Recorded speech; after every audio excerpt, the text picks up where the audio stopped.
নমস্কাৰ। এই মুহূৰ্তত চৰকাৰী ঘৰৰ পৰা আৰম্ভ কৰি মহিলাসকললৈ দিবলৈ ওলাইছোঁ কেইখনমান গুৰুত্বপূৰ্ণ খবৰ। যিসকল মানুহে ভিডিঅ'টোত ক্লিক কৰিছে অনুগ্ৰহ কৰি ভিডিঅ'টো স্কিপ নকৰি প্ৰথমৰ পৰা শেষলৈ চাই থাকিব, কিয়নো ইতিমধ্যে অসমত চৰকাৰে প্ৰদান কৰিলে 22 লাখ চৰকাৰী ঘৰ। তো আপোনালোকে যদি চৰকাৰী ঘৰৰ বাবে আবেদন কৰিছিল তেন্তে অনুগ্ৰহ কৰি ভিডিঅ'টো প্ৰথমৰ পৰা শেষলৈ চাই থাকিব। লগতে মোৰ চেনেলত নতুন হ'লে প্লিজ চেনেলটো ছাবস্ক্ৰাইব কৰি মোৰ লগত থাকিব। তো বলক ভিডিঅ'টো আৰম্ভ কৰি আজি প্ৰথমটো খুবেই গুৰুত্বপূৰ্ণ খবৰৰ বিষয়ে বিস্তাৰিত জানি লওঁ। তো আজি প্ৰথমটো গুৰুত্বপূৰ্ণ খবৰ হ'ল চৰকাৰী ঘৰলৈ। তো আপোনালোকে মোবাইল স্ক্ৰীনত চাব পাৰিছে চৰকাৰী ঘৰলৈ এনেকুৱা এক বিশেষ আপডেট ইতিমধ্যে আমাৰ হাতত আহি পৰিছে। তো চৰকাৰী ঘৰলৈ কি আপডেট আহিছে অসম চৰকাৰৰ ফালৰ পৰা আপোনালোকক বিতংভাৱে জনাই দিছোঁ। অনুগ্ৰহ কৰি ভিডিঅ'টো প্ৰথমৰ পৰা শেষলৈ চাই থাকিব। তো আপোনালোকক মোবাইল স্ক্ৰীনত দেখুৱাই দিছোঁ চৰকাৰী ঘৰলৈ অতুল বৰা ডাঙৰীয়াই এনেকুৱা এক বিশেষ আপডেট প্ৰদান কৰিছে। তো ইয়াতে কি লিখা আছে পঢ়ি শুনাই দিছোঁ।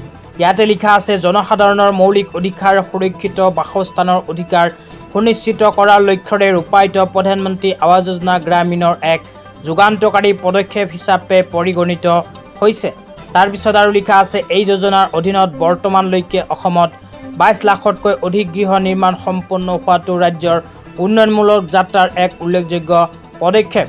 তাৰপিছত আৰু লিখা আছে, মাননীয় প্ৰধানমন্ত্ৰী শ্ৰী নৰেন্দ্ৰ মোদী ডাঙৰীয়াৰ মাৰ্গদৰ্শন আৰু মাননীয় মুখ্যমন্ত্ৰী ডক্টৰ হিমন্ত বিশ্ব শৰ্মা ডাঙৰীয়াৰ সবল নেতৃত্বত অসম চৰকাৰে এই আঁচনিৰ সুচাৰুৰূপে ৰূপায়ণৰ ক্ষেত্ৰত এক শক্তিশালী ভূমিকা গ্ৰহণ কৰি আহিছে। সমাজৰ আৰ্থিকভাৱে পিছপৰা লোকসকলৰ জীৱন স্থায়ী সুৰক্ষা মৰ্যাদাৰো নতুন আশাৰ সঞ্চাৰ কৰাত এই যোজনাৰ গুৰুত্ব অপৰিসীম। ইয়াতে উল্লেখ কৰা অনুযায়ী যিসকল মানুহে চৰকাৰী ঘৰ পোৱাৰ বাবে আবেদন কৰিছিল সেইসকল মানুহৰ ভিতৰত 22 লাখ মানুহক ইতিমধ্যে প্ৰদান কৰিলে চৰকাৰী ঘৰ। তো 22 লাখ মানুহে ইতিমধ্যে চৰকাৰী ঘৰৰ টকা লাভ কৰিলে। তো আপোনালোকে যদি চৰকাৰী ঘৰৰ বাবে আবেদন কৰিছিল কিন্তু এতিয়ালৈকে চৰকাৰী ঘৰৰ টকা পোৱা নাই তেন্তে অতি শীঘ্ৰে আকৌ চৰকাৰী ঘৰৰ টকা নতুনকৈ লাভ কৰিব।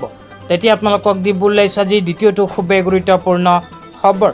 আজি দ্বিতীয়টো গুৰুত্বপূৰ্ণ খবৰ হ'ল অৰুণোদয় আঁচনিলৈ। তো যিসকল মহিলাৰ নাম অৰুণোদয় আঁচনিত অন্তৰ্ভুক্ত হৈ আছে আৰু নিজৰ বেংক একাউণ্টত অৰুণোদয় আঁচনিৰ টকা পাব বিচাৰে তেন্তে অতি সোনকালে কৰি লওক এইখন গুৰুত্বপূৰ্ণ কাম। কিয়নো আপোনালোকৰ নাম যদি অৰুণোদয় আঁচনিত অন্তৰ্ভুক্ত হৈ আছে কিন্তু এতিয়ালৈকে নিজৰ বেংক একাউণ্টৰ DBT লিংক সক্ৰিয় কৰা নাই তেন্তে অতি সোনকালে কৰি লওক, অন্যথা আপোনাৰ বেংক একাউণ্টত অৰুণোদয় আঁচনিৰ টকা নোসোমাব পাৰে। তো যিসকল যোগ্য মহিলাৰ নাম অৰুণোদয় আঁচনিত অন্তৰ্ভুক্ত হৈ আছে সেইসকল যোগ্য মহিলাই অতি শীঘ্ৰেই অৰুণোদয় আঁচনিৰ ধন নিজৰ বেংক একাউণ্টত লাভ কৰিব। আজি ইমানেই। ভিডিঅ'টো চাই কেনে পালে নিশ্চয় কমেণ্ট কৰি জনাই দিব।